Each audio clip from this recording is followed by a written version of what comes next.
বলেছিলেন যে এমন একটা সহি বর্ণনা পেশ করুন, সম্ভবত আপনার কাছে স্লাইড আছে।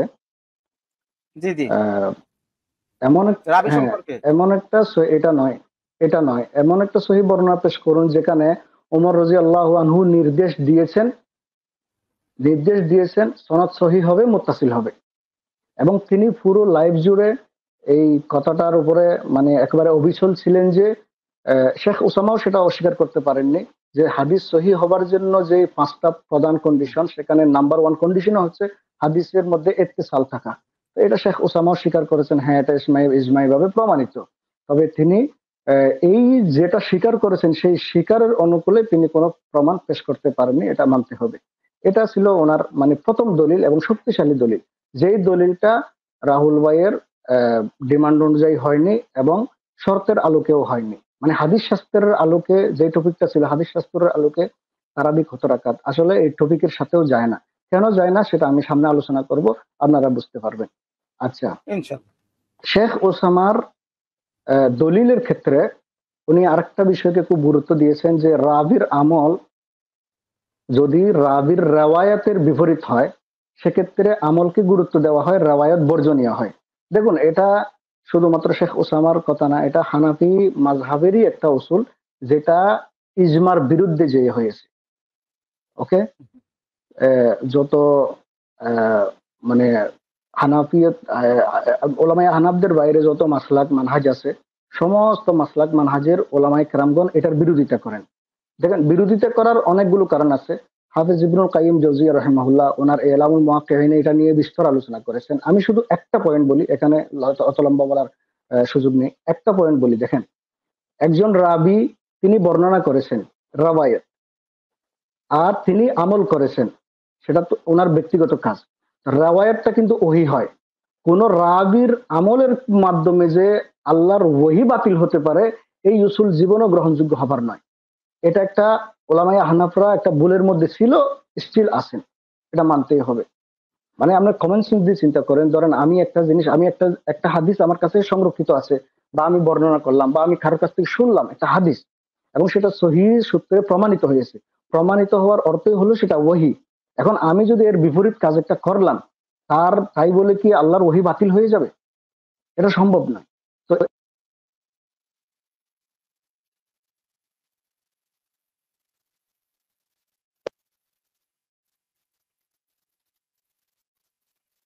ছিল ভাইয়া।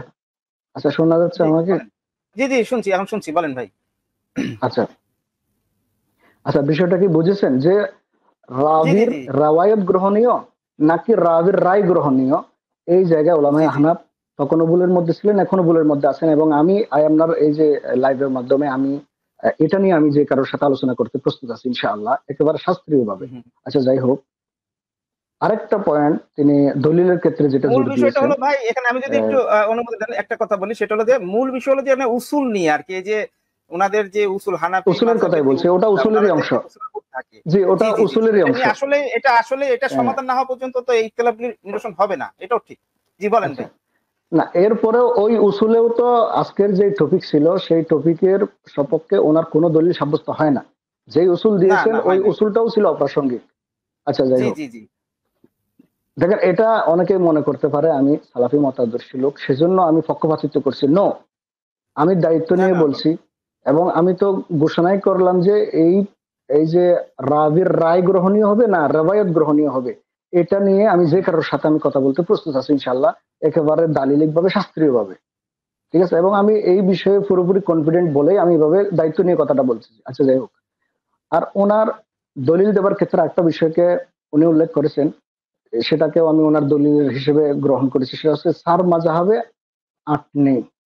মানে সার মাযহাবের কোন মাযহাবে কিন্তু আট নেই, এবং তিনি বলেছেন বারবার মুয়াত্তা মালিক থেকে হাদিস দেখানো হয়েছে, অথচ ইমাম মালিকের বর্ণনা ছিল 36 রাকাত 20 রাকাত। দেখুন, ইনি উনি বারবার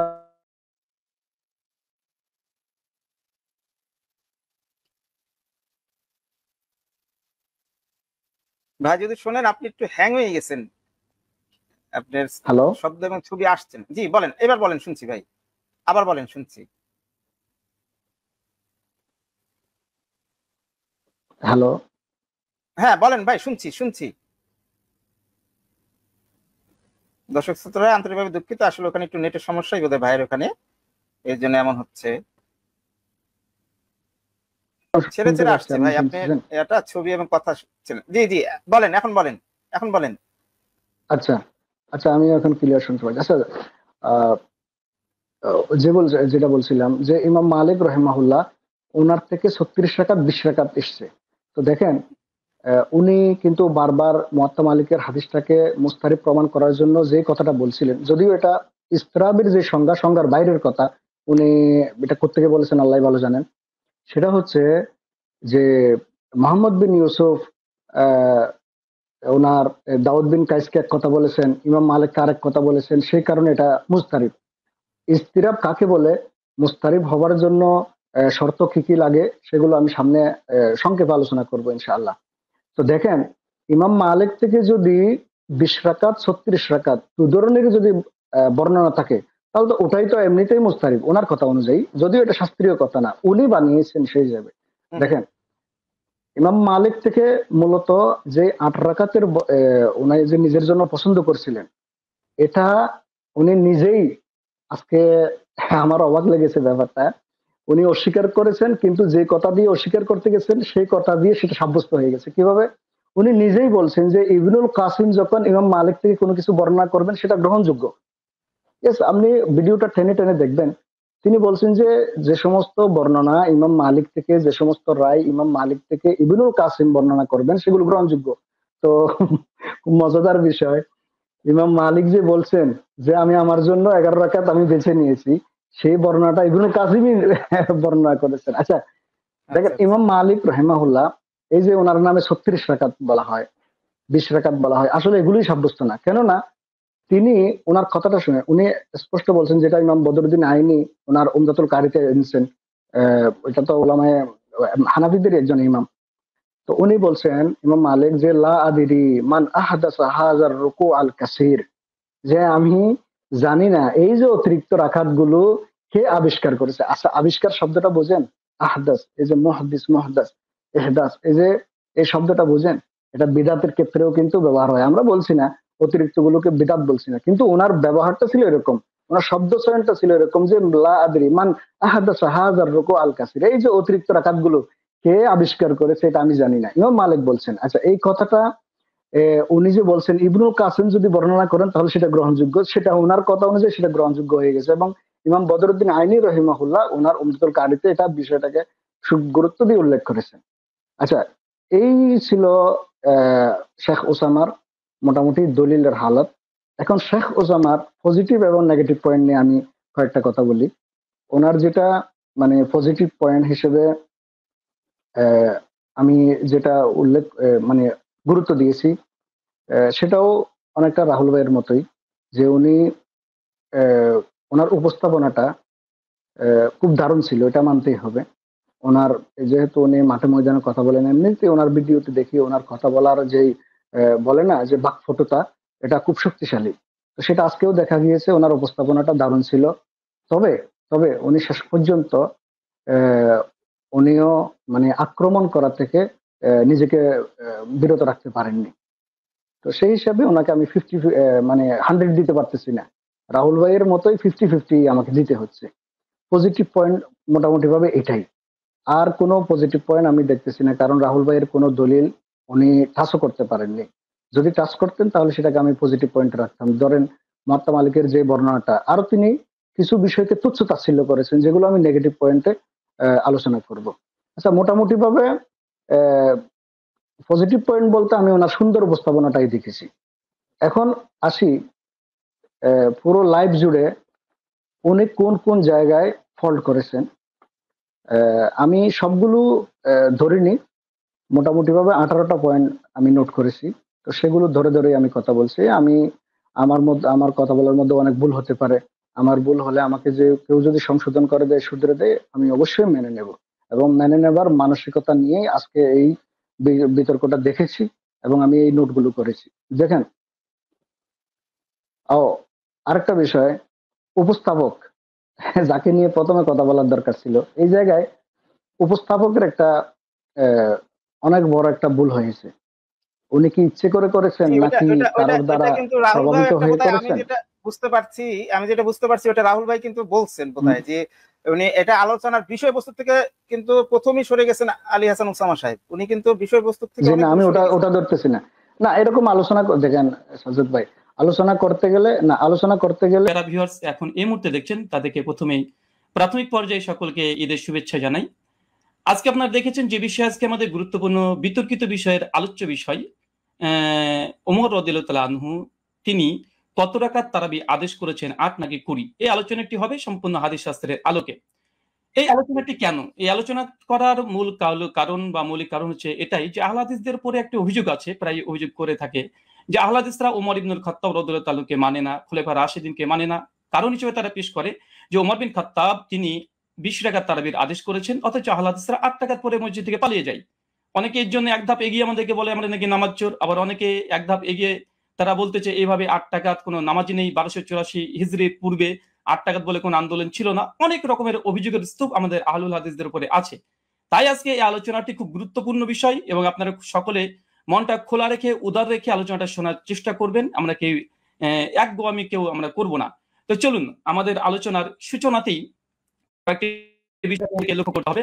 প্রথম কথা যে খোলাফা রাশিদিন রাদিয়াল্লাহু তাআলা আনহু তাদের যে মানার কথা স্বয়ং আল্লাহ নবী আলাইহিস সালাম তিনি বলে গেছেন। সুনান তিরমিজি হাদিস নম্বর 2676 আল্লাহ বলছেন আমি দুনিয়া থেকে চলে যাওয়ার পরে তোমাদের মধ্যে অনেক ইখতিলাফুন কাসীরা, অনেক বড় বড় মতভেদ হবে। ফালাইকুম বিসুন্নতি ওয়া সুন্নাতি খুলাফায়ে রাশিদিন, আর সেই সময় তোমরা আমার সুন্নাতকে আঁকড়ে ধরবে এক, আর দুই সুন্নাতে খুলাফায়ে রাশিদিন, আর খলিফা যারা আছে তাদের সুন্নাতকে মেনে চলতে হবে। আর আমরা সকলে জানি ফারুকে আজম ওমর ইবনুল খাত্তাব ইসলামের দ্বিতীয় খলিফা। আর এটা নিয়েই আমাদের দুই পক্ষেরই দাবি যে আসলে ওমর বিন খাত্তাব কত রাকাত তারাবি আদেশ করেছিলেন। চলুন এখানে ৩ নম্বর বিষয়, আমরা অনেকে অবগত আছি যে আল্লাহ রাসূল আলাইহিস সালাম তিনি মাত্র ৩ দিন তারাবি জামাত করেছিলেন, তারপর স্থগিত থেকে যায়। পরবর্তী সময়তে ওমর বিন খাত্তাব রাদিয়াল্লাহু তাআলা আনহুর জামানাতে তিনি একদিন মসজিদ ভিজিট করে এসে দেখছেন যে মসজিদের মধ্যে মানুষ বিক্ষিপ্তভাবে নামাজে দাঁড়িয়ে আছে, নামাজ পড়ছে। এই কারণে ওমর বিন খাত্তাব রাদিয়াল্লাহু তাআলা আনহু উবাই বিন কাব, আপনার স্ক্রিনে দেখছেন সহিহ বুখারী হাদিস নম্বর 2010, এখানে উবাই বিন কাব রাদিয়াল্লাহু তাআলা আনহুকে তিনি তার নেতৃত্বে তিনি একটা তারাবি জামাত করে দিলেন।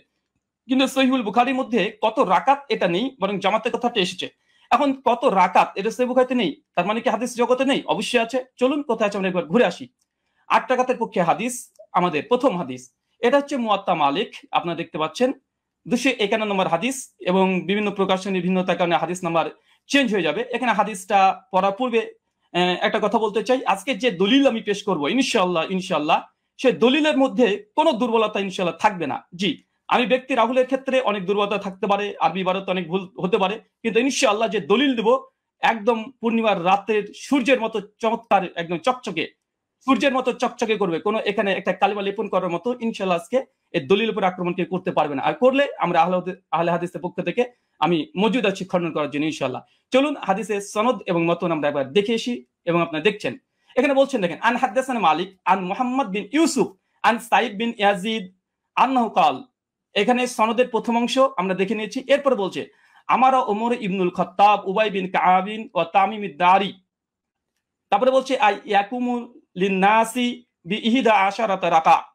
এখানে উমর বিন খাত্তাব রাদিয়াল্লাহু তাআলা আনহু তিনি বলছেন, তিনি আদেশ করছেন ওমর বিন খাত্তাব তিনি আমর করছেন, আদেশ করছেন কাকে? উবাই বিন কাব আর তামিম দারিকে। কি আদেশ করছেন? যেন মানুষদেরকে নিয়ে তিনি 11 রাকাত তারাবির সালাত আদায় করে। এই হচ্ছে আহলে হাদিসদের প্রথম দলিল। আর এই দলিল দিয়েই আজকে আমাদের যে কেস, যে আমরা আহলে হাদিসরা 8 রাকাত তারাবি জামাতে পড়ি, এটা ওমর বিন খাত্তাব রাদিয়াল্লাহু তাআলা আনহু আদেশ করেছেন, আদেশ স্পষ্ট মজুদ আছে আলহামদুলিল্লাহ। এবং কাকে আদেশ করেছে? উবাই বিন কাব তামিম দারিকে। এটা হচ্ছে আমাদের প্রথম দলিল, মুয়াত্তা মালিক 251 নম্বর হাদিস। এখানে লক্ষণীয় শুধু এই হাদিসটা যে মুয়াত্তা মালিকে এসেছে এমনটা নয়, এই হাদিসের তাখরিজ দেখেন সহিহ কুবরা লি নাসাই হাদিস নাম্বার 4670 এই সনদ মালিক থেকে আসছে। 3 নম্বর আরেকটা আছে শারহু মানিল আল আসালি তহাবি, ইমাম তহাবি হানাফি মাযহাবের বিশেষ করে তিনি বড় ফকি এবং মুহাদ্দিস, হাদিস নাম্বার 1741 তিনিও সনদ সহকারে ইমাম মালিক থেকে এর থেকে পেশ করেছে। চতুর্থ প্রমাণ মারিফাতুস সুনান আল আসার লিল বাইহাকি, হাদিস নাম্বার 5413 ইমাম বাইহাকি আল মুতাফা 458 হিজরি তিনিও নিয়ে এসেছেন। আচ্ছা, তারপরে 5 নম্বর শারহুস সুনান লিল বাগাবি, চতুর্থ খণ্ডে 120 নম্বর পৃষ্ঠায় ইমাম মালিকের সূত্রে এই হাদিসটাকে তিনি নিয়ে এসেছেন। আরো যারা আপনারা দেখবেন মাদ্রাসাতে মিশকাত পড়তে হয়, না পড়লে কেউ তালিমি হতে পারে না। মিশকাত হাদিস নাম্বার 1302 আপনারা দেখতে পাচ্ছেন মুয়াত্তা মালিকের সনদ সহ এখানে মতনটাকে উল্লেখ করা হয়েছে। আর যারা দারসি নুসখা দেখতে চাচ্ছেন দেবন্দি থেকে প্রকাশনী সেটা হচ্ছে প্রথম 115 পৃষ্ঠায় লাইন নম্বর 9 থেকে 11-তে আপনারা দেখে নিতে পারবেন। আর এটা মিসকাতুল মাসনাবি, যারা বাংলা দেখতে চান, অনেক বাংলা শ্রোতা আছে, আমার বক্তৃতার সত্যতা যাচাই করে নেবেন। মিসকাতুল মাসনাবি হাদিস নাম্বার 1302-এ এটা আপনি পেয়ে যাবেন। এবং মুয়াত্তা মালিক, যেটি ইসলামিক ফাউন্ডেশন থেকে বের হয়ে এসেছে প্রকাশনী, এটা হচ্ছে প্রথম খণ্ডে 171 পৃষ্ঠা, রিয়াত নম্বর 4-এ আমার এই দলিল আপনারা বাঙালি শ্রোতা যারা আছেন, যারা আরবি বোঝেন না, তাদের জন্য দিয়ে দিলাম, আপনারা দেখে নিতে পারবেন। চলুন এই হাদিসের প্রথম দেখেন, আমি যে হাদিস আমরা মতন থেকে স্পষ্ট প্রমাণ পেয়েছি যে ওমর বিন খাত্তাব উবাই বিন কাব তামিম আদ-দারিকে 11 রাকাত তারাবির নির্দেশ দিয়েছে। আলহামদুলিল্লাহ, কেস ইজ ক্লোজড, আমাদের পক্ষে এই দলিল আমরা পেশ করেছি। এখন হচ্ছে এই সনদ কি, চলেন সনদ আপনি স্ক্রিনে দেখতে পাচ্ছেন। আন মালিক আন মোহাম্মদ বিন ইউসুফ আন সাইদ বিন ইয়াজিদ, তারপরে ওমর ইবনু খাত্তাব। এই হাদিসের মধ্যে মাত্র 4টের রাবি পাচ্ছেন। এক হচ্ছে মালিক, ইমাম মালিক, মানে বুঝতে পারছেন, একবার দেখে নিন স্ক্রিনে, ইমাম মালিক। আলহামদুলিল্লাহ, ইমাম মালিক তো ইমাম মালিক, কে যারা করবে ইমাম মালিকের উপরে, আলহামদুলিল্লাহ। 2, তারপরে হচ্ছে মোহাম্মদ বিন ইউসুফ, ইনি একজন বিখ্যাত তাবেঈ। অনেক সাধারণ মানুষের তো মোহাম্মদ বিন ইউসুফকে না চিনতেও পারেন। তারপর 3 নম্বর রাবি আসছে কি, সাইদ বিন ইয়াজিদ, আলহামদুলিল্লাহ, তিনি একজন সাহাবী। 4র্থ রাবি, তিনি একজন সাহাবী, ওমর বিন খাত্তাব, আলহামদুলিল্লাহ। শুধু সাহাবী আর সাহাবী, আলহামদুলিল্লাহ, 2জন সাহাবী আর 2জন বড় ইমাম এই হাদিসটাকে রিওয়ায়াত করছে। চলেন আরেকটু দেখে নিই। আমরা শুধুমাত্র বুঝতে পারলাম এই দ্বিতীয় রাবি তাবেঈ, যিনি মোহাম্মদ বিন ইউসুফ, ইনাকে আমরা সাধারণ মানুষরা চিনতে পারবো না। চলুন এই মোহাম্মদ বিন ইউসুফ ইনি কে, ইনাকে একবার দেখিয়ে আসি। চলেন, মোহাম্মদ বিন ইউসুফ আল মাদানী রাহিমাহুল্লাহ এমন একজন ব্যক্তিত্ব যা সহিহ বুখারীতে আলহামদুলিল্লাহ 105 খানা হাদিস মজুদ আছে। 105 খানা, আপনার স্ক্রিনে লক্ষ্য করছেন, হাদিস নাম্বার দিয়ে সার্চ করলে আপনারা দেখতে পাবেন।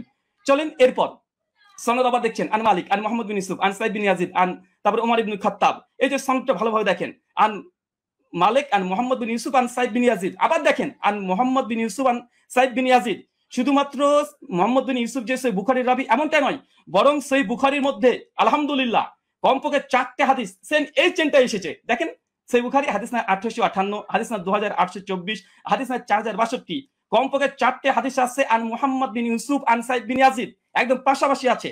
শুধু মোহাম্মদ বিন ইউসুফ যে শুধুমাত্র তিনি যে বুখারীর রাবি এমনটা নয়, বরং সেম চেন যেটা মুয়াত্তা মালিকের 8 টাকাতে পক্ষে দলিল পেশ করেছি, একই চেন আলহামদুলিল্লাহ সহিহ বুখারীর মধ্যে মজুদ আছে কমপক্ষে 3টে, আরো সহিহ মুসলিম আপনারা চেক করলে পেয়ে যাবেন। আচ্ছা, এই হাদিসের সনদ পর্যালোচনা সংক্ষিপ্তভাবে করে দিই, যা আমরা দেখলাম এতক্ষণে। প্রথম পয়েন্ট দেখেন, সাহাবী থেকে সাহাবী কেন, ওমর বিন খাত্তাব সাইদ বিন ইয়াজিদ ওমর বিন খাত্তাবের আদেশ বর্ণনা করছে, দুজনই সাহাবী, আলহামদুলিল্লাহ। এটা মুহাদ্দিসদের ভাষাতে এই সনদকে বলা হয় সিলসিলাতুল জাহাব, মানে ইমাম মালিক তিনি হচ্ছে মুসান্নিফ গ্রন্থের, আর সাহাবী পর্যন্ত যেতে মাত্র একজন রাবী লেগেছে, মাত্র একজন, আর সে হচ্ছে মোহাম্মদ বিন ইউসুফ, যিনি সহিহ বুখারীর 105 খানা হাদিস বর্ণনা করেছেন। সহিহ মুসলিম আলহামদুলিল্লাহ আছে। তৃতীয়, এই সনদের যতজন রাবী আছে সবগুলো মাদানী, আলহামদুলিল্লাহ। ইমাম মালিক মদিনার ইমাম, আলহামদুলিল্লাহ। মোহাম্মদ বিন ইউসুফ একজন বিখ্যাত তাবী, ইনিও মাদানী, আলহামদুলিল্লাহ। তাহলে দেখছেন এখানে 3টে, যে সাহাবী থেকে সাহাবী হাদিস বর্ণনা করছে, মাত্র একটা রাবী দিয়ে একদম সাহাবী ওমর বিন খাত্তাব পর্যন্ত পৌঁছে যাচ্ছে, আলহামদুলিল্লাহ। এটা যে সিলসিলাতুল জাহাব তথা গোল্ডেন চেন। এরপরে চলেন, আচ্ছা আমার স্লাইডে 1 সেকেন্ড,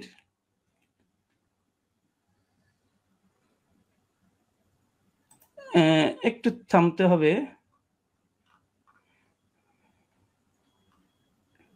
আচ্ছা ঠিক আছে।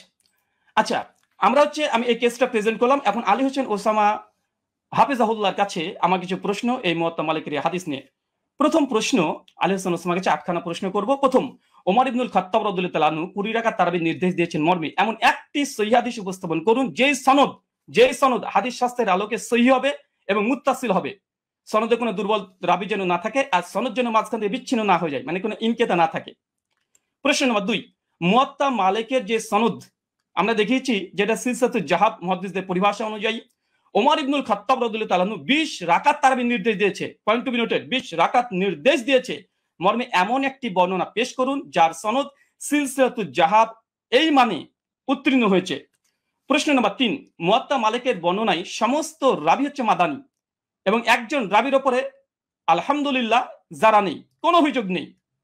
ওমর ইবনুল খাত্তাব রাদিয়াল্লাহু তাআলা আনহু 20 রাকাতের নির্দেশ দিয়েছেন মর্মে এমন একটি বর্ণনা পেশ করুন যার সনদে সমস্ত রাবী মাদানী এবং কোন রাবী। ব্রাদার প্লিজ একটু আমি আপনি কিন্তু 20 রাকাতের বিষয়ে কোশ্চেন করছেন, পরবর্তীতে কিন্তু এটা এখন কি আপনি কোশ্চেনগুলো করবেন নাকি পরবর্তীতে করবেন? আমি 8 রাকাত তারাবি, হ্যাঁ আমি প্রশ্ন কেস পর্যন্ত প্রশ্ন করা যায়। আমি তো তার হাদিস বা দলিল নিয়ে কোনো পর্যালোচনা করছি না। জি অবশ্যই। জি, মুয়াত্তা মালিকের যে বর্ণনা আমরা পেশ করেছি এটা সমস্ত কোনো রাবির পরে সামান্য পরিমাণে জানা নেই। আমি এখানে প্রশ্ন ওমর ইবনুল খাত্তাব রাদিয়াল্লাহু তাআলা থেকে এমন একটি 20 রাকাতের তারাবির দলিল আপনি পেশ করবেন যেখানে সমস্ত রাবি যতজন থাকবে তারপরে কোনো মানে দুর্বলতা থাকবে না, এমন একটা রিওয়ায়াত পেশ করবেন। প্রশ্ন নম্বর 4, মুয়াত্তা মালিকের 8 টাকাতে বর্ণনা সনদ বুখারী মুসলিমের শর্তেও সহিহ, প্রত্যেক রাবি বুখারী মুসলিমে, যেটা একটু আগে আপনাদেরকে আমি দেখিয়েছি। ঠিক ওমর ইবনুল খাত্তাব রাদিয়াল্লাহু তাআলা আনহু 20 রাকাত তারাবি নির্দেশ দিয়েছেন মর্মে এমন একটি বর্ণনা পেশ করুন যেটা বুখারী মুসলিমের শর্তে উত্তীর্ণ হয়েছে। প্রশ্ন নম্বর 5, মুয়াত্তা মালিকের ডজন ডজন ব্যাখ্যা গ্রন্থ পৃথিবীতে বিদ্যমান আছে। মুয়াত্তা মালিকের একজন গ্রহণযোগ্য মুহাদ্দিসের অভিমত পেশ করুন যিনি মুয়াত্তা মালিকের 8 টাকাত হাদিসের ব্যাখ্যায় এটাকে মুজতারিব বা ইজতিরাব আছে বলে প্রত্যাখ্যান করেছে। কেন আমরা দেখি যে দেওবন্দি ওলামারা এবং বেরলভী ওলামারা, বিশেষ করে হানাফি ওলামারা, তারা এই 8 টাকাতে এই দলিলকে তারা ইজতিরাব বা মুজতারিব বলে বাতিল করার চেষ্টা করে। এখানে আমার একটা প্রশ্ন থাকবে, মুয়াত্তা মালিকের অনেকগুলো ব্যাখ্যা গ্রন্থ আছে, একজন গ্রহণযোগ্য মুহাদ্দিসদের মত দেবেন যে এই হাদিসটাকে ইতিপূর্বে তারা ইজতিরাবের দাবি করে বাতিল করেছে। আব্দুল বার রাহিমাহুল্লাহর ওয়াহম নাই ইজতিরাব। আচ্ছা, প্রশ্ন নম্বর 6, দেওবন্দি মাদ্রাসা প্রতিষ্ঠা হবার আগে কিংবা 1284 হিজরির আগে এই হাদিসকে মুস্তারিব বলেছেন এমন একজন মুহাদ্দিসের অভিমত পেশ করুন। প্রশ্ন নম্বর 7, সহিহ সনদে প্রমাণিত আছে উবাই বিন কাব রাদিয়াল্লাহু তাআলা আনহু তিনি এবং তামিম আদ-দারি তিনি 8 টাকা তারাবি পড়েছেন। আমার প্রশ্ন, ওমর রাদিয়াল্লাহু তাআলা যদি 20 টাকা তারাবি নির্দেশ দিয়ে থাকেন তাহলে উবাই বিন কাব এবং তামিম আদ-দারি কি ওমর ইবনুল খাত্তাব রাদিয়াল্লাহু তাআলার নির্দেশ অমান্য করেছেন? প্রশ্ন নম্বর 8, শাস্ত্রের আলোকে ইজতিরাবের সংজ্ঞা এবং শর্ত পেশ করবেন এবং সেই শর্ত অনুযায়ী এই হাদিসকে মুস্তারিব প্রমাণ করার চেষ্টা করবেন। কারণ আমরা ইতিপূর্বে আপনাদের অনেককে দেখেছি যে বারবার আমাদের দলিলকে ইজতিরাব বলে বাতিল করে দেওয়ার চেষ্টা করা হয়। চলেন আমরা হাদিসের আবার প্রথম অংশে আপনাদেরকে আমরা নিয়ে যাব, যেখান থেকে আপনারা বুঝতে পারবেন। আমরা হাদিসটাকে আবার আপনাদেরকে দেখিয়ে দিই আপনাদের সুবিধার জন্য। আমাদের প্রথম যে দলিল আমরা পেশ করেছিলাম এ হচ্ছে মুয়াত্তা মালিকের হাদিস, আর এই মুয়াত্তা মালিকের হাদিস অনেকগুলো গ্রন্থে এসেছে, পরপর আপনাদেরকে আমি দেখিয়ে দিয়েছি, এখান থেকে অনেকগুলো গ্রন্থ থেকে দেখিয়ে দিয়েছি। আমি জাস্ট একটা দলিল আমি পেশ করেছি, আর এই একটা দলিলের উপরে আমি অটল থাকবো। এই একটা দলিলে, এই দলিল যতক্ষণ খণ্ডন না আসবে ততক্ষণ দ্বিতীয় দলিল দিয়ে এই আলোচনাকে আমি মাছের বাজার করতে চাই না। তাই এই সনদটাকে বারবার দেখবেন, আন মালিক আন মুহাম্মদ বিন ইউসুফ আন সাইদ বিন ইয়াজিদ, তারপর ওমর ইবনুল খাত্তাব। মাত্র ইমাম মালিক তো ইমাম মালিক রাহিমাহুল্লাহ আলহামদুলিল্লাহ, মুহাম্মদ বিন ইউসুফ তিনি একজন বিখ্যাত তাবী যার 105খানা হাদিস আছে। আর সাইদ বিন ইয়াজিদ ইনিও স্বয়ং আল্লাহ রাসূলের সঙ্গে হজ করেছেন, যেটা সহিহ বুখারী 858-তে প্রমাণিত পাওয়া যায়। আর ওমর ইবনুল খাত্তাব, আমি জাস্ট এই একটা দলিলের উপরে আপনাদের সামনে উপস্থাপন করেছি এবং হাদিসের শব্দ আমার ওমর ইবনুল খাত্তাব, ওমর বিন খাত্তাব আদেশ দিয়েছেন, একদম আদেশ শব্দ মজুদ আছে। কাকে আদেশ দিয়েছেন? উবাই বিন কাবকে। আর কাকে? তামিম আদ-দারিকে। কত রাকাত? ইহিদা আশারাতা রাকা, 11 রাকাতের নির্দেশ দিয়েছে। স্পষ্টভাবে আমাদের এই দলিলে আমার যা কেস বা আমাদের আহলুল হাদিসদের যে দাবি তার পক্ষে জাস্ট একটা দলিল, ইনশাআল্লাহ যদি সম্ভব হয় দলিলকে যদি খণ্ডন করে ইনশাআল্লাহ তারপরে আমাদের দ্বিতীয় দলিল আমরা পেশ করব। কেননা আলোচনার মধ্যে অনেক বেশি দলিল দিয়ে গেলে, কারণ আমাদের আলোচনা যেহেতু এখানে পর্যালোচনা, এটা ডিবেট নয়। ডিবেট হলে আমি অনেক কিছু করতে পারতাম, কিন্তু আমি যেহেতু ওস্তাদজির সঙ্গে একমত হয়ে এসেছি তাই আমি তেমন কিছু মানে অনেক কথাই বলার ইচ্ছা থাকলে আমি বলবো না এখানে, কারণ আমি শেখকে বা ওস্তাদকে অনেক সম্মান দিই এবং ভালোবাসা তার প্রতি আমার অনেকগুলো আছে। আর এ থেকেই একটা হাদিস, আর এই হাদিস আমি শুধুমাত্র শেখের কাছে বুঝতে এসেছি যেহেতু তিনি আমাকে বুঝাতে এসেছেন।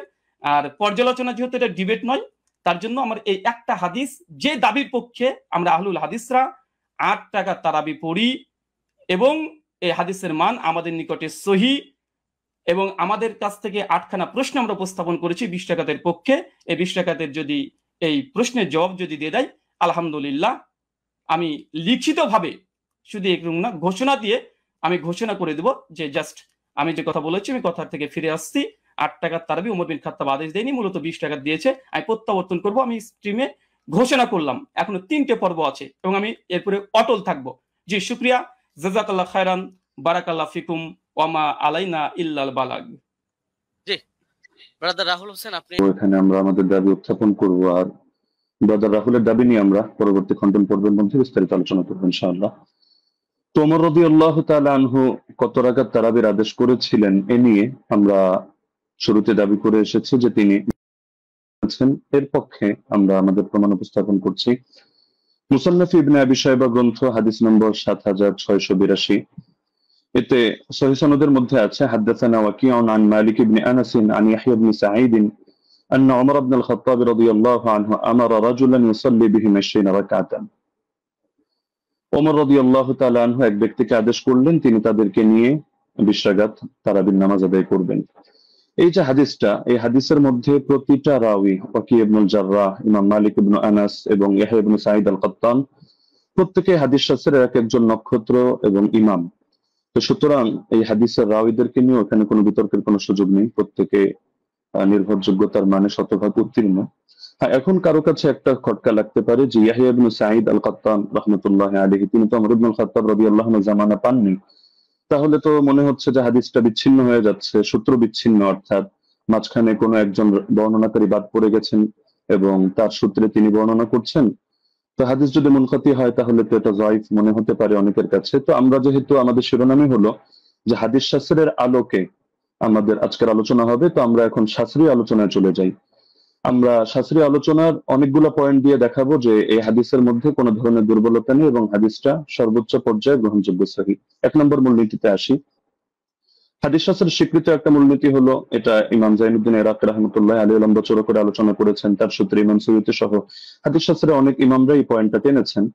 وإن روى التابعي عن الصحابي قصة أدرك وقوعها فمتصل وكذا إن لم يدرك وقوعها ولكن أسندها له وإلا فمنقطعة। তাবিঈ যদি সাহাবী থেকে এমন কোন বিষয়, এমন কোন ঘটনা বর্ণনা করেন যেটা তিনি পেয়েছেন, অর্থাৎ তিনি তো তাকে নিজের চোখে দেখেননি কিন্তু ঘটনাটা ক্রমবর্ধমান ভাবে চলে আসছে এবং পরবর্তীতে তার জামানায় তিনি ঘটনাটা পেয়েছেন, তাহলে হাদিস শাস্ত্রের বিবেচনা এটাকে মুত্তাসিল বলে গণ্য করা হয়। যদিও বাহ্য দৃষ্টিতে যারা হাদিস শাস্ত্রের জ্ঞান রাখেন অজ্ঞদের চোখে মনে হতে পারে এটা সূত্র বিচ্ছিন্ন, কিন্তু এটা ইমামরা স্পষ্ট বলে যাচ্ছেন যে না, এটা হুকুমের বিবেচনা, এটাকে মুনকাতি সূত্র বিচ্ছিন্ন ধরা হয় না, বরং মুত্তাসিল হিসাবেই ধরা হয়। আর যদি তারা এভাবে না করেন, সেই ক্ষেত্রে এমন কোন ঘটনা বর্ণনা করলেন যেটা পরবর্তীতে আর এটা জারি থাকেনি, তারা এটা পায়নি, তাহলে সেই ক্ষেত্রে এটাকে মুনকাতি হিসাবে গণ্য করা হয়। ইমাম ইরাকি রাহমাতুল্লাহি আলাইহি স্পষ্ট ভাবে লেখেন যে ওয়াকাদ হাকা ইত্তিফাক আহলি তামিজ মিন আহলি হাদিস আলা যালিকা ইবনুল মাওয়াক।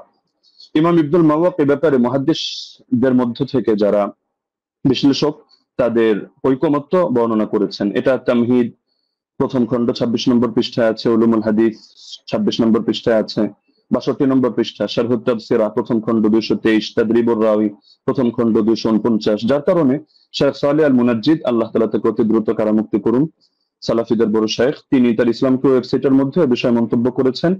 এটা প্রশ্ন নম্বর 82152 অধীনে আপনারা পেয়ে যাবেন।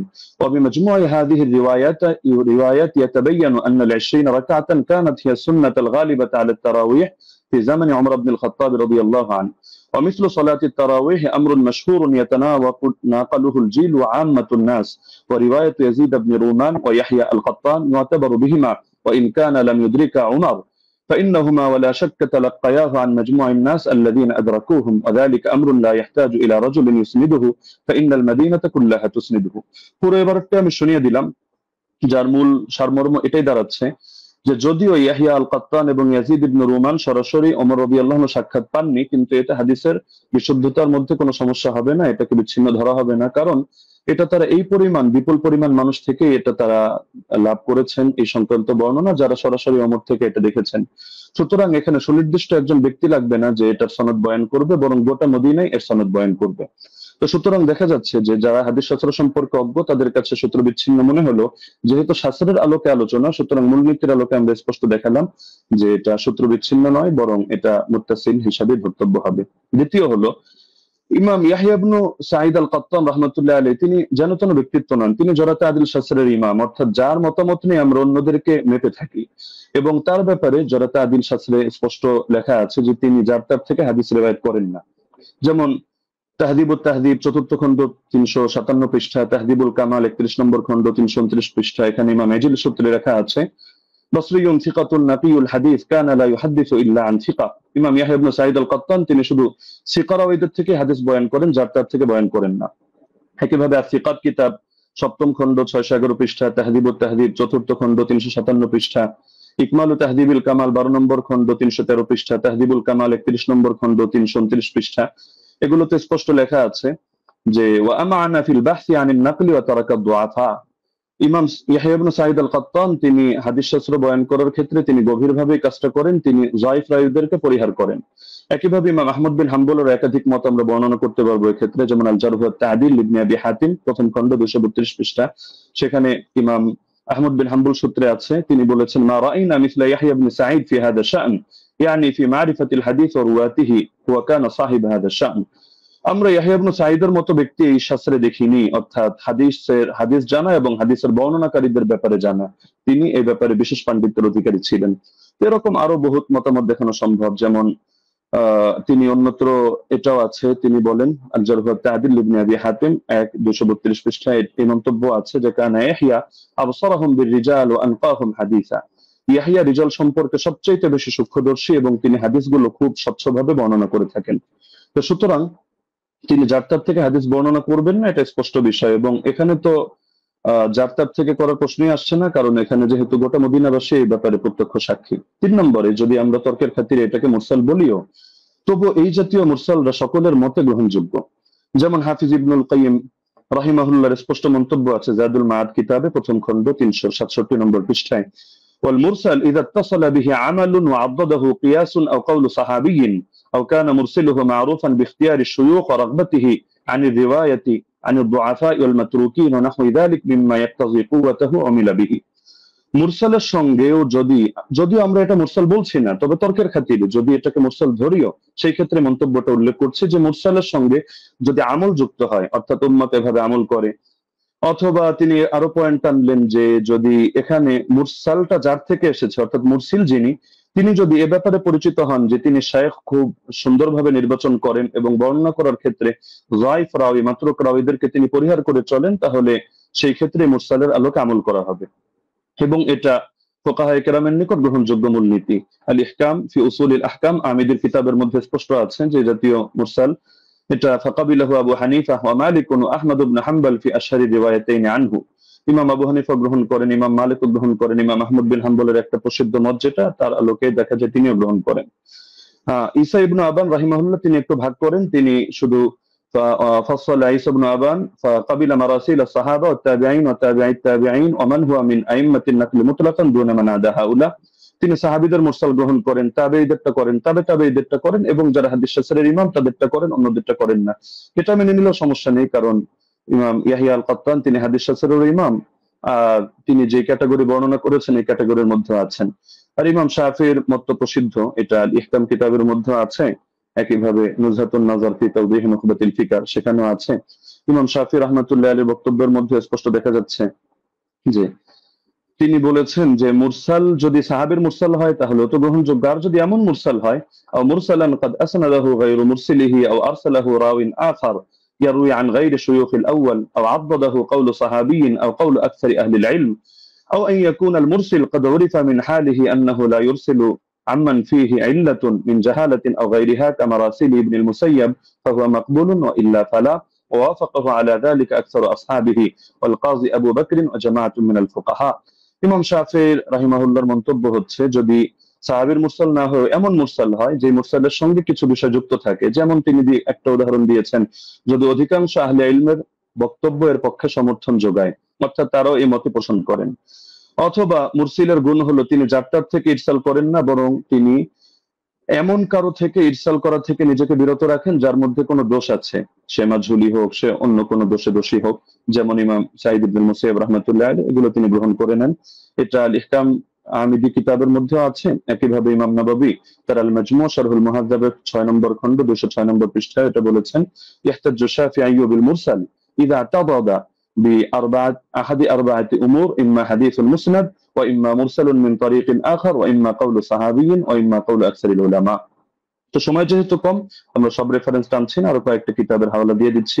উসুলুল বাজদাওয়ী 171 নম্বর পৃষ্ঠা, আল মানসুর লিজারকাশি শারহুল উমদা ইবনে তাইমিয়া তাহযীবুস সুনান আবি দাউদ ইত্যাদি কিতাবের মধ্যে এই ব্যাপারে আলোচনা আছে।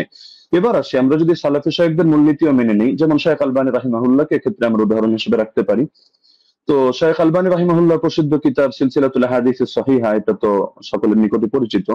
এখান থেকে 1422 নম্বর বর্ণনাটা আমি খুলে দেখার অনুরোধ করব, সেখানে দেখতে পাবেন আপনারা খুললে। যে তিনি যে হাদিসটা বর্ণনা করেছেন একটা মুরসাল হাদিস, কিন্তু তিনি এটার ব্যাপারে মন্তব্য করছেন যে হাদা ইসনাদুল হাসান, এটা একটা হাসান সনদ।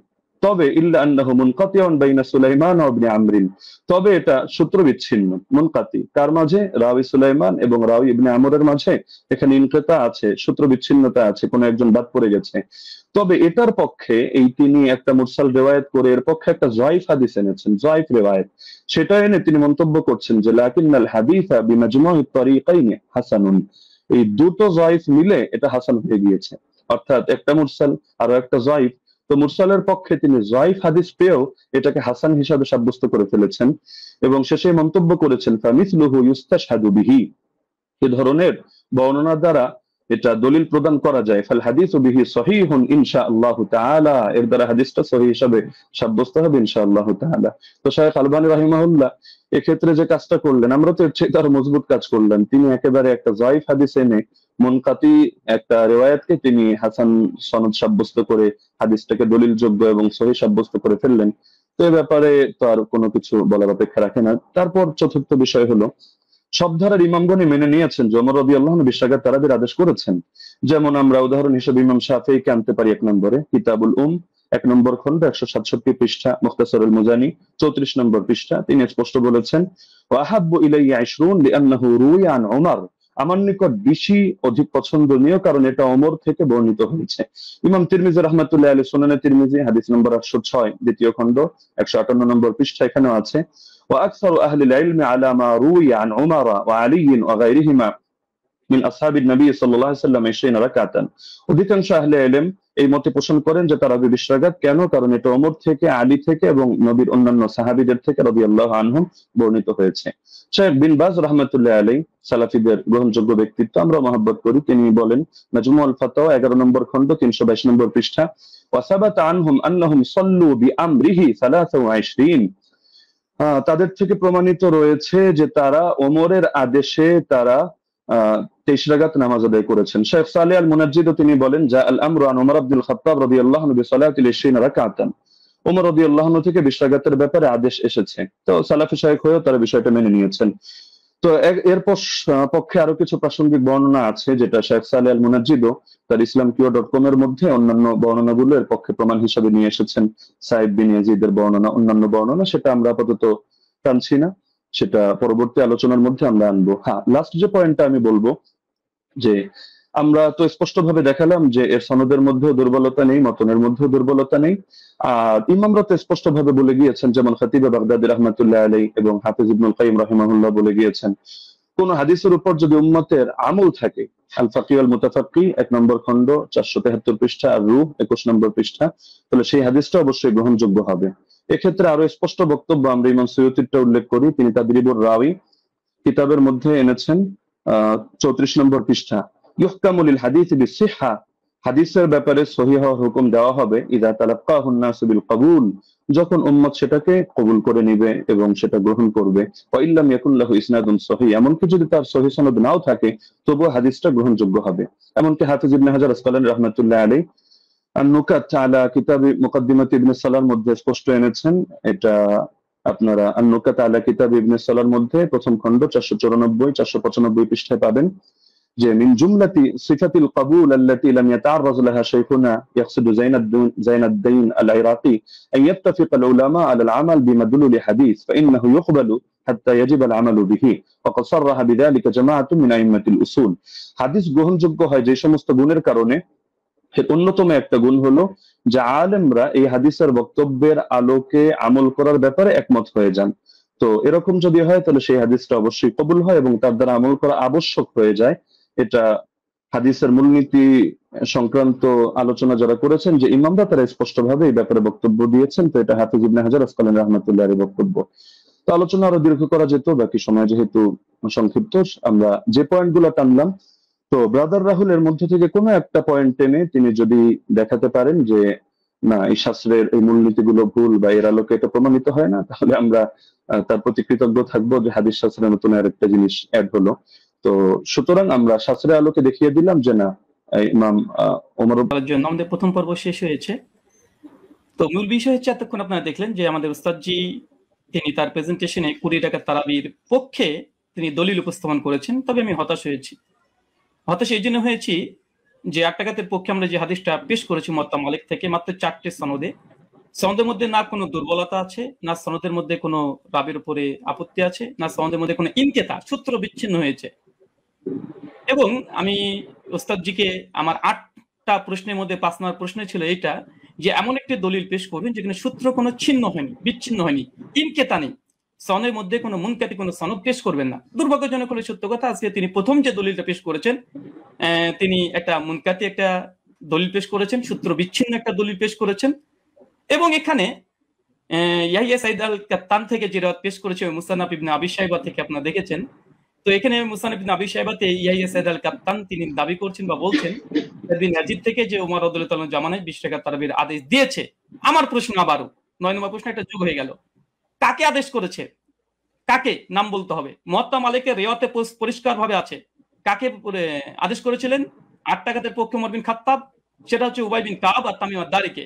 উস্তাদজি যে 20 রাকাতের আদেশের ওমর বিন খাত্তাব থেকে নিয়ে এসেছে, প্রথমটা সনদটা ইনকেতা আছে, সূত্র বিচ্ছিন্ন। ওমর বিন খাত্তাবের রাদিয়াল্লাহু তাআলা জামানা পর্যন্ত ইয়াহিয়া সাইদ আল কাত্তান পান নাই। আর দ্বিতীয়ত এই হাদিসের মধ্যে আমার দ্বিতীয় একটা প্রথম আর একটা প্রশ্ন যুক্ত হয়ে যায় যে এখানে কাকে নির্দেশ দিয়েছে, কোন সাহাবীকে, সাহাবীর নাম বলতে হবে। এই পয়েন্টটাকে নোট করে আমি রিবাটল সেশনে উস্তাদজির কাছে জবাব আমি আশা করছি। আমি অবাক হয়েছি, দ্বিতীয় অবাক হচ্ছে এটা যে আমার উস্তাদজি তিনি হাদিসটা মুরসাল হকে অস্বীকার করলেন এবং তিনি সঙ্গে সঙ্গে কথা বললেন যারা মুরসাল বলে তারা নাকি জ্ঞান পাপী বা জ্ঞান অল্প স্বল্প বুদ্ধি যারা আছে তারাই নাকি এই হাদিসটাকে ইনকেতা বলে। চলেন এই হাদিসের প্রথমত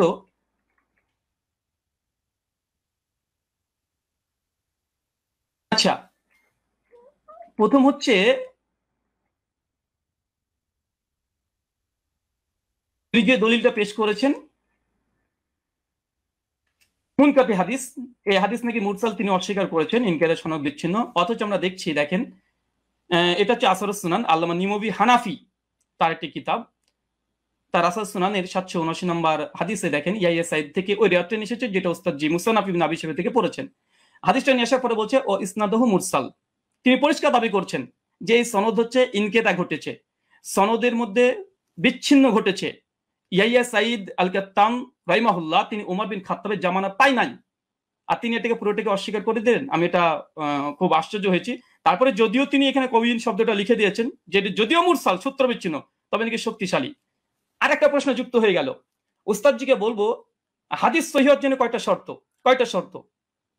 সমস্ত মুসলিম উম্মার ইজমা আছে হাদিস সহিহ হওয়ার জন্য 5টা শর্ত, এবং প্রথম যে শর্ত সেটা হচ্ছে সনদ মানে একদম মুত্তাসিল হতে হবে, সনদের মধ্যে কোনো যেন বিচ্ছিন্নতা না ঘটে, কোনো ইনকেতা না ঘটে, সূত্র যেন বিচ্ছিন্ন না হয়।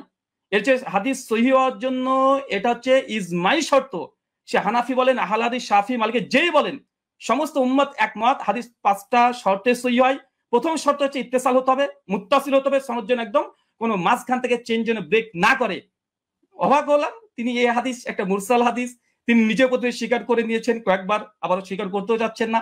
অথচ এখানে আসরুস সুনানে আল্লামা নিমবি হানাফি রাহিমাহুল্লাহ তিনি পরিষ্কার দাবি করে নিয়েছেন এই হাদিসের মধ্যে ইনকেতা ঘটেছে, এটা মুরসাল হাদিস, সূত্র বিচ্ছিন্ন হাদিস, তবে কওয়িন, তবে সনদের যে রাবিগুলো আছে এরা শক্তিশালী।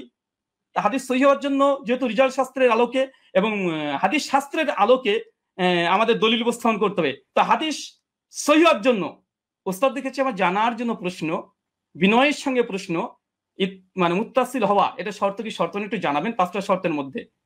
আর এই সনদের মধ্যে যে মুত্তাসিল, এই সনদের মধ্যে বিচ্ছিন্নতা ঘটেনি, এটা প্রমাণ পেশ করবেন। চলুন এই দেখেন ইয়াহিয়া সাইদ আল আনসারীর এই বর্ণনাকে বাংলাদেশের জগৎ বিখ্যাত আমাদের আলী হোসেন ওসামা জিরো ওস্তাদজি হবে আমার জানা মতে, না হলেও রুহানি উস্তাদ হবে। দলিল ও নামাজের মাসাল এই বইটা মোটামুটি 4 জন আলেম মিলে লিখেছে, এক মৌলানা তামিদুল মাওলা, আব্দুল মালিক সাহেব, আব্দুল মতিন সাহেব এবং আবু আকাস মৌলানা, 4 জন মিলে বইটাকে রচনা করেছে। এই তারাবির মাসালাতে 410 নম্বর এবং 411 নম্বর পৃষ্ঠাতে এই দলিলটা নিয়ে এসেছে। নিয়ে আসার পরে এই দলিলটাকে সামনে রেখে তিনি বলছেন যে মুসান্নাফের এই দলিলটা এই বর্ণনাটির সনদ সহি, তবে ইয়াহিয়া সাইদ যেহেতু হযরত ওমরের যুগ পাননি, আবার কার কাছ থেকে শুনেছেন তাও বলেনি, এই কারণে এটিকে মুনকাতি সূত্র বিচ্ছিন্ন বলা হয়। তার মানে আমাদের 4 জন সহ লেখা দলিল সহ নামাজের মাসাল এই বইটা, মানে আমরা 5 জনের মত পেয়ে গেলাম মোটামুটি, যে হানাফি ভাইদের এবং দেওবন্দীদের ঘটনারই এই সনদকে মুনকাতির সূত্র বিচ্ছিন্নতা স্বীকার করে নিয়েছে। যদি এরা যদি মূর্খ হয়, আল্লাহু আলম বিসওয়াব, হতে পারে, আমি এখানে কোনো কমেন্ট করব না। তারপরে তিনি ওসামা উস্তাদজি তিনি যে কথাগুলো বলেছেন, টেনে হিসড়ে হাদিসটাকে আবার মানে হাসান করার চেষ্টা করছে। তো মূল কথা, সনদের মধ্যে বিচ্ছিন্নতা ঘটেছে এবং হাদিসটার মধ্যে ইনকেতা ঘটেছে। আর বারবার উস্তাদজি বলছে হাদিসটা মুরসাল। আসলে হাদিসটা মুরসাল না মুনকাতে, কারণ এই হাদিসটা মুরসাল হলে নবীর দিকে নিসবত হতো। যখন নবীর দিকে নিসবত না, এটা ওমরের দিকে নিসবত হয়েছে, যে ওমর আদেশ করেছে। তা হাদিসটা মুরসাল নয়, বরং এখানে ইনকেতা বলাটাই বেশি যৌক্তিক। মুনকাতি এই হাদিস। তার জন্য এখানে আরেকটা পয়েন্ট দেখে নিন। মুনকাতে হাদিসের ব্যাপারে উস্তাদজি অনেকগুলোই দলিল উপস্থাপন করলেন এবং বিভিন্ন আলেমদের ফতোয়া তিনি নকল করে বোঝানোর চেষ্টা করছিলেন বারবার, যে দেখেন মুনকাতে হাদিসকে অনেকে হাদিসে বা মুরসাল হাদিসকে অনেকেই সহিহ বলার চেষ্টা করছে, এমনকি শেখ আলবানিও বলার চেষ্টা করেছে। তিনি দলিল উপস্থাপন করেছেন। দেখেন, এটা তাইসুল মুস্তাহুল হাদিস, এটা হানাফি আলেম সকলেই মানে। এটা বাংলাদেশ থেকে কওমি ঘরানার তারাই ছাপিয়েছে বইটা, রকমারিতে অ্যাভেলেবেল পেয়ে যাবেন। এখানে দেখেন মুনকাতে হাদিসের উদাহরণ একটা দেওয়ার পরে বলছে মুনকাতে হাদিসের হুকুম কি। বলছে উলামায়ে কেরাম এ বিষয়ে একমত, মানে ইজমা দাবি করছে। বিলুপ্ত রাবি অবস্থা অজ্ঞতা থাকার কারণে মুনকাতে হাদিস জয়ীফ হিসেবে গণ্য। এখানে একটা সংক্ষিপ্ত সাধারণ শ্রোতার জন্য বলি যে ইয়াহিয়া সাইদ আল কাত্তান তার ওমর বিন খাত্তাবের জামানায় পায়নি। ওমর বিন খাত্তাবের মৃত্যুর প্রায় 40 থেকে 50 বছর পর এই রাবি জন্মগ্রহণ করেছে। ওমর বিন খাত্তাব জামানায় পায়নি। তিনি কিভাবে বলে দিলেন যে ওমরের জামানাতে অমুক ব্যক্তি, আবার নাম উল্লেখ নেই যে কাকে নির্দেশ দিয়েছে, নাম উল্লেখ নেই হাদিসে, যে 20 টাকাতের আদেশ করেছে। এখন যদি কেউ দাবি করে যে পাকিস্তানি আমলে ব্রিটিশদের সঙ্গে অমুক ব্যক্তি এবিসি ও দালালি করেছে, আজকের যুগের কোনো মানুষ যদি দাবি করে দেয় অথবা তার যুগও আমি পাইনি, পাকিস্তানি আমল আমি পাইনি, যে দাবি করে দেয়, এ দাবিটা কেমন যৌক্তিক হতে পারে? ঠিক এই হাদিসের সঙ্গে সেটাই ঘটেছে। যিনি বর্ণনা করছেন ওনার সঙ্গে ওমর বিন খাত্তাবের জামানায় তিনি পাননি। ওমর বিন খাত্তাবের মৃত্যুর প্রায় 40 থেকে 50 বছর পর এই ব্যক্তি জন্মগ্রহণ করা হচ্ছে। আর মুনকাতে হাদিসের, এটা মুস্তালাহুল হাদিসের স্পষ্ট দলিল এখানে বিদ্যমান যে মুনকাতে হাদিস এটা জয়ীফ হয়। আচ্ছা, এরপর একটা দেখেন মুরসাল হাদিস বিষয়েও এই মুস্তালাহুল হাদিসের মধ্যে আসছে পরিষ্কার ভাবে। কি বলছে দেখেন, উসুলবিদের দৃষ্টিতে মুরসাল এর অর্থ ব্যাপক। তাদের নিকটে প্রতিটি মুনকাতি রিওয়ায়াত মুরসাল, মানে এটা ইস্তাহালি হিসাবে অনেকেই মুনকাতিকে মুরসাল ব্যবহার করে ইস্তাহাল হিসাবে, কিন্তু হুকুম হিসাবে নয়। এরপর বলছে দেখেন, সনদের যে কোনো স্তর থেকে রাবি বাদ পড়ুক না কেন, খতিব বাগদাদির অভিমত হচ্ছে এইটা। এরপরে হুকুম বলছে, কি বলছে দেখেন, যে প্রকৃতপক্ষে মুরসাল হাদিসে জয়ীফ। যদি উস্তাদজি এটা অস্বীকার করতেন না, এটা মুনকাতে হাদিস না, এটা মুরসাল হাদিস, যদি অস্বীকার করে দিয়েছিলেন, তাদের ঘর থেকে দেখা হচ্ছে হাদিসটা তারা মুনকাতে স্বীকার করে নিয়েছে। দৈশ নামাজের মাসালাতে মুনকাতে স্বীকার করেছে, আর আসর সুন্নাতে নিমবি তিনি মুরসাল স্বীকার করে নিয়েছেন।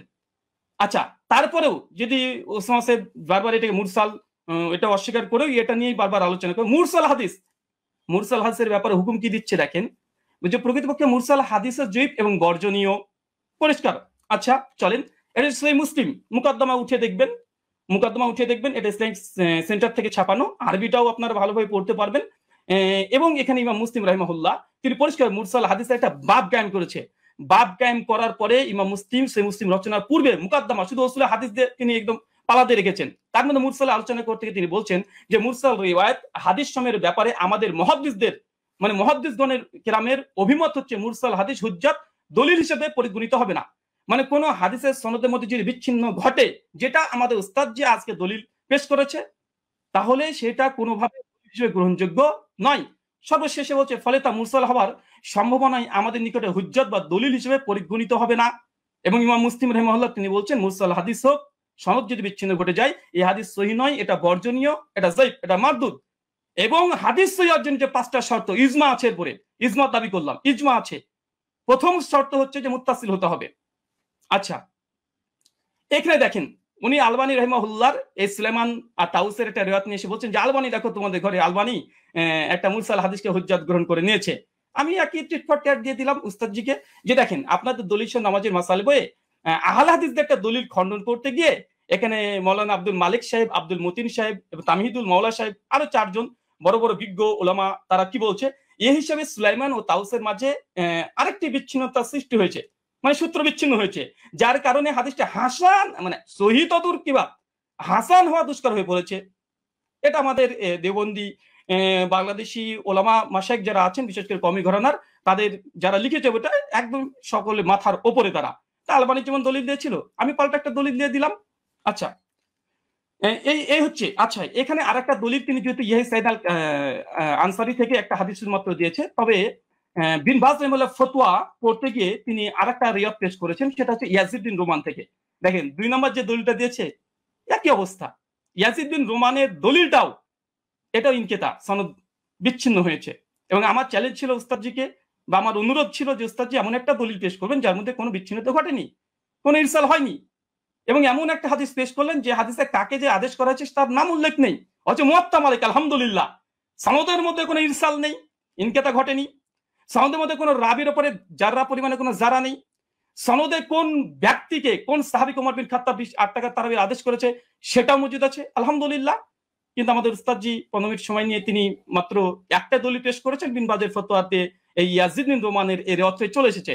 এটা একই অবস্থা। কি বলছেন দেখেন, 200 নামাজের মাসালাতেই বলছে, কি বলছে, এটিও একজন তাবির সাক্ষ্য মুহাদ্দিসগণের পরিভাষা অনুযায়ী, বা এটাকে মুনকাতি মুরসাল বলা হয়, কারণ ইয়াজিদ ইবনে রোমান হযরত ওমরের যুগ পাননি। একই সমস্যা, এটাকে যঈফ বলা উচিত নয়। তারপরে মাসলাকে হানাফির নিকটে যেহেতু মুরসাল হাদিস হুজ্জাত, যঈফ হাদিস হুজ্জাত, ফজিলতের ক্ষেত্রে যঈফ হাদিস হুজ্জাত, তার মানে এখান থেকে বোঝা গেল যে আহলে হাদিসরা যে দলিল পেশ করেছে আলহামদুলিল্লাহ এর মধ্যে কোনো বিচ্ছিন্নতা নেই। আমাদের হানাফি ভাইদের পক্ষ থেকে যে দলিলটা আমরা পেয়েছি প্রথম পর্বেই, কারণ প্রথম দলিল মানে মজবুত দলিল দেয় মানুষ, প্রথম যেটা দেয় সেটা মজবুতই দেয়। কিন্তু দুর্ভাগ্য সনদের মধ্যে বিচ্ছিন্নতা ঘটে গেছে, সনদের মধ্যে ইনকেতা ঘটে গেছে, মাকড়সার জালের মতো দুর্বল একটা সনদ দিয়ে এটাকে আজকে দাবি হিসাবে দলিল পেশ করা, ওস্তাদজির কাছে আমি বিষয়টা একটু কেমন ভাবে মনে হচ্ছে, যেটা কেমন ঘটে গেল যে প্রথম সনদেই এরকম একটা ঘটনা ঘটে যাবে। আচ্ছা, 2 নম্বর, আমার উস্তাদজি জাস্ট 2টো দলিলই পেশ করেছে তার প্রেজেন্টেশনে, 2টো দলিল এখানে আমি খণ্ডন করেছি। তাছাড়া তিনি আদার্স যে কথা না, তিনি তেমন কোনো কথা বলেনি 2টো হাদিস নিয়ে। আর মুনকাতে হাদিস হুজ্জাত বা মুরসাল হাদিস হুজ্জাত, তিনি এই বিষয়ে করে কথা বলতে চেয়েছেন। আমিও দেখিয়েছি যে ইমাম মুসলিমের নিকটে মুরসাল মুনকাতে হাদিস মানে গ্রহণযোগ্য নয়। তাছাড়া দলিল নামাজের মাসালাতে স্বয়ং আব্দুল মতিন সাহেব একটা সূত্র বিচ্ছিন্ন হওয়ার কারণে আহলেসের একটা দলিলকে বাতিল ঘোষণা করে দিয়েছে, হাসান হওয়া দুষ্কর বলে দিয়েছে। আর তৃতীয়ত মুস্তালাহুল হাদিসের গ্রন্থে যেগুলো লেখা আছে যে মুনকাতে হাদিস বা মুরসাল হাদিস সূত্র বিচ্ছিন্নতা হওয়ার কারণে কার কাছ থেকে শুনেছে এটা যেহেতু আমাদের কাছে জানা নেই, এই জন্য এই হাদিসটা মুহাদ্দিসদের নিকটে এটা যঈফ, এটা মারদুদ। এবং আমি একটা প্রশ্ন করে দিয়েছি ওস্তাদ, যেটা এড়িয়ে যাবেন না, যেটা এবার রিবার্টাল সেশন আপনার এড়িয়ে যাবেন না, 8টা প্রশ্ন আপনার মানে কাঁধের উপরে আছে, এবং যেই মানে আমি চেয়েছি যেমন ভাবে তলব করেছি দেওয়ার চেষ্টা করবেন। এবং হাদিস সহিহ হওয়ার জন্য সনদ মুত্তাসিল হওয়া প্রয়োজন কি প্রয়োজন না, এটা প্লিজ দিয়ে আলোচনা শুরু করবেন। আমি আবার আপনাকে 1.5 মিনিট আগে ছেড়ে দিলাম, কেন আপনি জাস্ট 2টো দলিল পেশ করেছেন। শুকরিয়া, ধন্যবাদ, জাযাকাল্লাহ খায়রান, বারাকাল্লাহ ফিকুম। জি ব্রাদার রাহুল হোসেন, আপনাকে অনেক অনেক ধন্যবাদ। খণ্ডন পর্বে আপনি আপনার প্রথম আলোচনাটি শেষ করেছেন, যথাসময়ে শেষ করেছেন এবং আগেই শেষ করেছেন। যেহেতু আমি চলে যাব খণ্ডনের দ্বিতীয় আলোচক যিনি মুফতি শেখ আলী হাসান ওসামা আপনার কাছে, এবং আপনি বললে আমি আপনার টাইমটা শুরু করে দেব। আর জি, একটু দর্শকদের উদ্দেশ্যে বলবো, দর্শক যারাই দেখছেন অবশ্যই প্রোগ্রামটি শেয়ার করে অন্যকে দেখার জন্য সুযোগ করে দিবেন ইনশাআল্লাহ। জি আলী হাসান ওসামা আপনার কাছে যাচ্ছি, আপনি বললে আমি টাইমটা শুরু করব। জি, শোনা যাচ্ছে আমাকে? হ্যাঁ, আপনাকে ক্লিয়ার শোনা যাচ্ছে। আচ্ছা, জি শুরু করতে পারেন। জি 7, 8, 9, 10 সেকেন্ড। জি ওকে। হামিদান ওয়া মুসাল্লিয়ান ওয়া মুসাল্লিমা আম্মা বাদ। শাস্ত্রীয় ব্যক্তি ছাড়া আসলে শাস্ত্রীয় আলোচনাটা একটু জটিল ব্যাপারই, যে যতটুকু পরে তার আলোকে গোটা দুনিয়াটাকে মূল্যায়ন করে। তো আমরা যে আলোচনাগুলো করেছি সবগুলো শাস্ত্রীয় মূলনীতিকে উনি এড়িয়ে গিয়ে আমাদের ব্রাদার রাহুল ভাই তিনি হলো অন্যান্য এদিক সেদিকের কথা টেনে, এবং মজার একটা ব্যাপার হলো উনি কি বলবেন আমরা মোটামুটি সবই এক থেকে আইডিয়া করতে পেরেছি, লেকিন আমি যেগুলো বলেছি এটা হয়তো ওনার আনকমন পড়ে গেছে, উনি যার কারণে বিষয়গুলো স্কিপ করে গেছেন। হাতে সময় ছিল তিনি খণ্ডন করতে পারতেন। তো কি কি স্কিপ করেছেন আর এই খণ্ডন পর্বে যে অসঙ্গতি গুলো বলেছেন এটা নিয়ে তো আমি নেক্সট পর্বে আলোচনা করবো। আগে ওনার কেস প্রেজেন্টেশনের মধ্যে উনি যে কথাগুলো বলেছেন আমরা সেটার মূল্যায়নে আসি।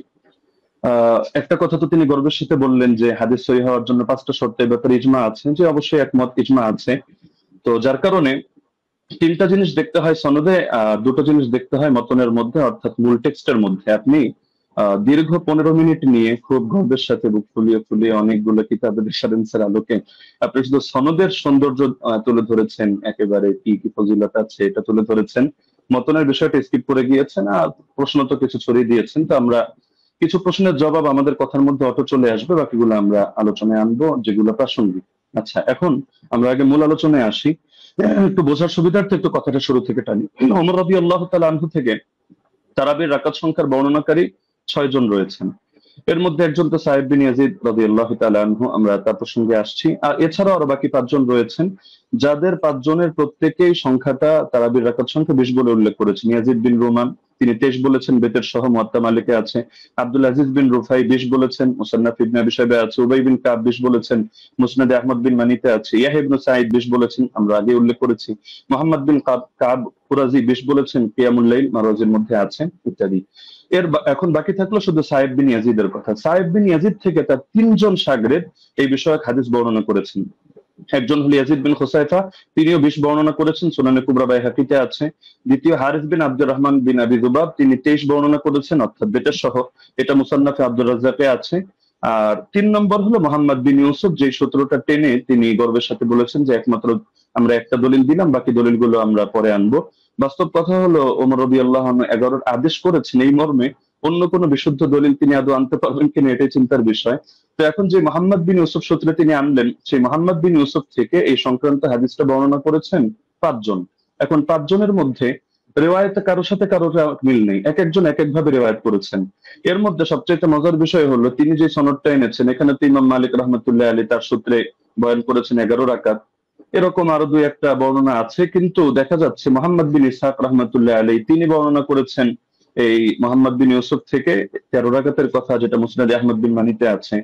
এছাড়া দাউদ বিন কায়েস রাহমাতুল্লাহ আলাইহি তিনি এবং আরো অনেকে 21 রাকাতের কথা বর্ণনা করেছেন, যেটা মুসান্নাফে আব্দুর রাজ্জাকে বিশুদ্ধ সনদে আছে। যদি এটা সনদ নিয়ে চ্যালেঞ্জ করেন আমরা তাহলে সনদের আলোচনায় আসব। তো দেখা যাচ্ছে মতনের মধ্যে মিল নেই, মতনের মধ্যে এখানে সমস্যা বিদ্যমান। সব শাগরেদরা বলছে একভাবে, কিন্তু মোহাম্মদ বিন ইউসুফ থেকে এসে দেখা যাচ্ছে যে এখানে সনদের মধ্যে যদিও যারা বয়ান করেছেন সনদের বিশুদ্ধতা আছে, এটা নিয়ে আমি আপত্তি করছি না, কিন্তু হাদিস সহিহ হওয়ার জন্য যদি 5টা শর্ত, শুধু সনদ ঠিক থাকলে হবে না। এমন বহুত হাদিস আছে সনদ সুন্দর, কিন্তু তার ইসের মধ্যে মতনের মধ্যে সমস্যা আছে। তো এখানে মতনের মধ্যে যে ঝামেলাটা হয়েছে এটাকে ইস্তেরাব বলে।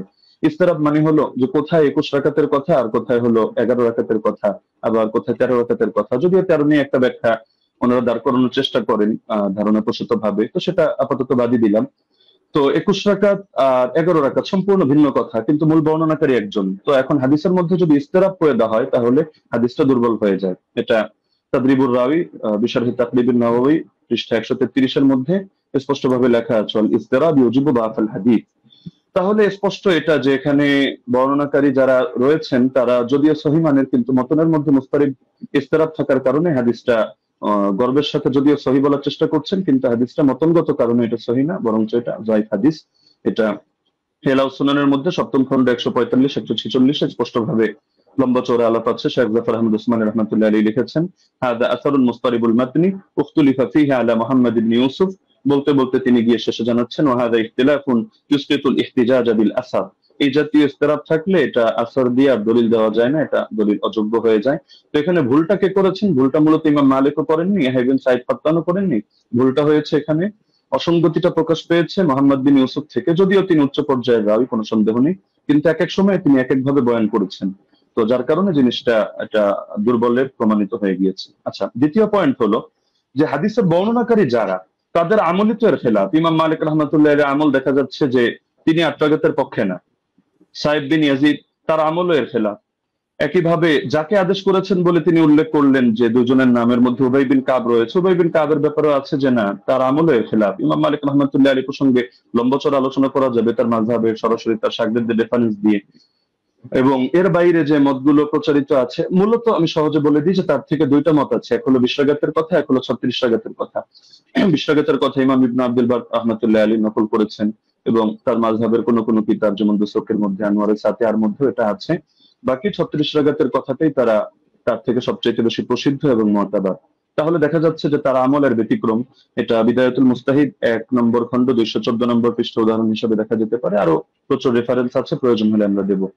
আচ্ছা, দ্বিতীয়ত হলো সাইদ বিন ইয়াজিদের আমল যে খেলাফ, এটা হলো বাইহাকি মারিফাতুস সুনান ওয়াল আসার কিতাবে 4th খণ্ড 42 নম্বর পৃষ্ঠা 5409 নম্বর রিওয়ায়েতে আছে। عن سعيد بن يزيد قال كنا نقوم في زمان عمر بن الخطاب ب20 ركعة والوتر। আমরা ওমরের জামানায় 20 রাকাত তারাবি পড়তাম এবং আমরা বিতর নামাজ আদায় করতাম। তাহলে দেখা যাচ্ছে তার আমলও এর খেলাফ। একইভাবে যাকে আদেশ করলেন সে উবাই বিন কাবের আমলও ছিল এর খেলাফ। এটা আল হাদিসুল মুখতারা জিয়া মাকদিসের গ্রন্থ 1161 নম্বর রিওয়ায়াত, সেখানে স্পষ্ট আছে আন উবাই ইবনে কাব আন্না উমারা আমারা উবাইয়ান আন ইউসাল্লিয়া বিন নাস ফি রমাদান। এই হাদিসের শেষে গিয়ে স্পষ্ট আছে ফাসাল্লা বিহিম 20 রাকাতান, তিনি মানুষদেরকে নিয়ে 20 রাকাত নামাজ আদায় করলেন। তাহলে এটা তো সম্ভব না, খলিফা তাকে আদেশ দিবে একটা আর তিনি খলিফার আদেশ লঙ্ঘন করে করবেন আরেকটা। তার মানে খলিফার আদেশই ছিল 20 রাকাত। তবে এটা মোহাম্মদ বিন ইউসুফ বলতে গিয়ে একাধিক জায়গায় এক এক রকম বলেছেন, এক জায়গায় তার থেকে কখনো 11 রাকাতের কথা এসেছে।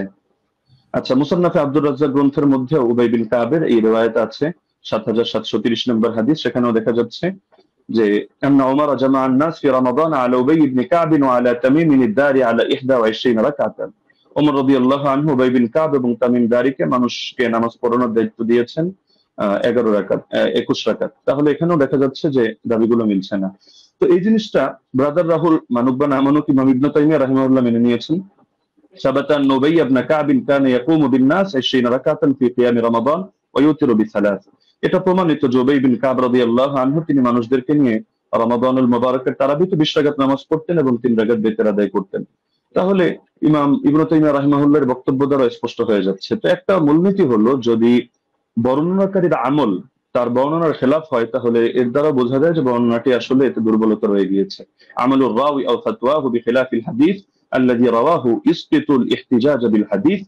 এটা আমরা যেহেতু সময় কম আমরা শুধু রেফারেন্স গুলো দিয়ে দিচ্ছি, আপনারা ক্রস চেক দিয়ে নিতে পারেন। কাশফুল আসরার 3 নম্বর খণ্ড 63 পৃষ্ঠা, উসুলুস সারাফসি 2 নম্বর খণ্ড 5 নম্বর পৃষ্ঠা, আল কাফি 3 নম্বর খণ্ড 1354 পৃষ্ঠা, আল ফুসুল ফিল উসুল 3 নম্বর খণ্ড 203 নম্বর পৃষ্ঠা, আত তাকরীর ওয়াত তাহদীব 2 নম্বর খণ্ড 266 পৃষ্ঠা, আত তাওবীহ 2 নম্বর খণ্ড 25 নম্বর পৃষ্ঠা, ফাওয়াতিহুর রাহমুদ 2 163, কাওয়াইদ ফি উলুমিল হাদিস 202 নম্বর পৃষ্ঠা, শারহুল মানাব 661, আল বাহরুল মুহিত 3 নম্বর খণ্ড 246 পৃষ্ঠা, আল ইহকাম লিল আমিদি 2 নম্বর খণ্ড 165 নম্বর পৃষ্ঠা। এমনকি গায়রে মুকাল্লিদ আলেম শেখ ইব্রাহিম শিয়ালকোটি রাহিমাহুল্লাহ তিনিও এটা স্পষ্ট স্বীকার করেছেন ইনারাতুল মাসাবি গ্রন্থে, যেটা তারাবি শীর্ষক 29 নম্বর পৃষ্ঠায়। अगर रावी का अमल उसकी रिवायत के खिलाफ हो तो उसकी रिवायत काबिल अमल ना होगी। स्पष्ट কথা। 3 নম্বর পয়েন্ট হলো 20 রাকাত তারাবির বিষয়টা তো উম্মতের তাআমুল উম্মতের ঐকমত্যের দ্বারা প্রমাণিত। তো সুতরাং যদি আমরা তর্কের খাতিরে, এটা তো আমরা দেখালাম যে আসলে ওনার মতনের সমস্যার কারণে ওনার হাদিসটা যতই মুয়াত্তা মালিক বলুক আর যে কিতাবের নামে বলুক, কিন্তু মুয়াত্তা মালিক হওয়ার মানে তো এটা না যে প্রতিটা হাদিসের কোনো জায়গায় কোনো ধরনের কোনো অসঙ্গতি নেই, কোথাও কোনো মতনের মধ্যে ইস্তেরাব নেই, এমন কথা কেউ দাবি করার সুযোগও নেই। তো যদি কেউ দাবি করেও থাকে যে তিনি একসময় 11 রাকাত আদেশ করেছিলেন তর্কের খাতিরে মানলেও, তাহলে ইমামরা ব্যাখ্যা দিয়ে গিয়েছেন। যেমন ইমাম ইবনে আব্দুল বার মালিক রাহমাতুল্লাহ আলাইহি ব্যাখ্যা দিয়েছেন যে এটা মানসুখ। শুরুতে হয়তো তিনি 11 রাকাতের দিয়েছিলেন, এরপর তিনি 21 রাকাতের কথা বলেছেন। এটা আল ইস্তিযকার 2 নম্বর খণ্ড 68 নম্বর পৃষ্ঠায় আছে। একইভাবে ইমাম বাজি রাহিমাহুল্লাহ তার মন্তব্য একই, আল মুনতাকা 2 নম্বর খণ্ড 208 নম্বর পৃষ্ঠা। ইমাম আদাউই, ইমাম ইবনে হাবিব তারাও বলে গিয়েছেন, যেটা হাশিয়াতুল আদাউই আলা কিফায়াতুত তালিব 1 নম্বর খণ্ড 353 নম্বর পৃষ্ঠার মধ্যে বিদ্যমান আছে।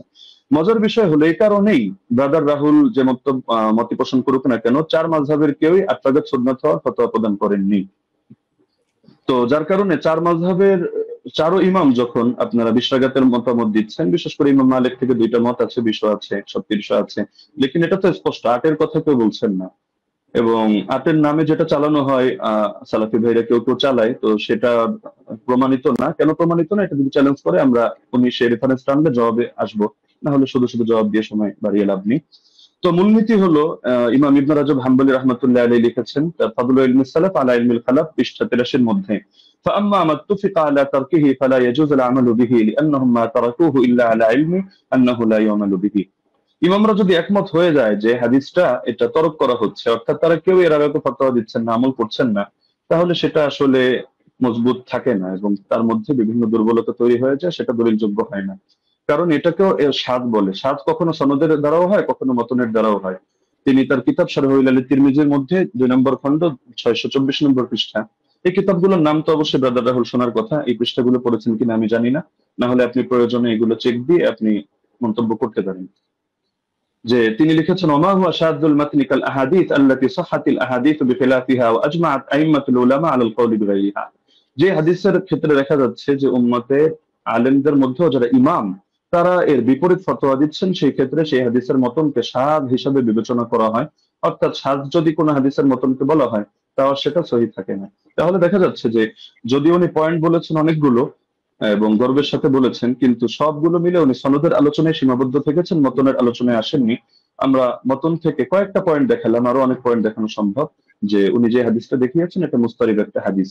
আচ্ছা, এখন প্রাসঙ্গিক ভাবে কয়েকটা আলোচনা করে ফেলি যেহেতু হালকা সময় বাকি আছে। তিনি মুরসাল না মুনকাতি এটা নিয়ে একটু জ্ঞান দেওয়ার চেষ্টা করেছেন, যে এটাকে আমি কেন মুরসাল বললাম, মুনকাতি বলা উচিত ছিল। আসলে কোন জায়গায় কোন শব্দ ব্যবহার হবে এটা পরিভাষাগুলো একটু বিস্তরভাবে পড়া লাগে, শুধু একটা তাফসীর মুস্তালাহুল হাদিস পড়েই ইমাম আর ফকি হয়ে গেল তো মুশকিল ব্যাপার।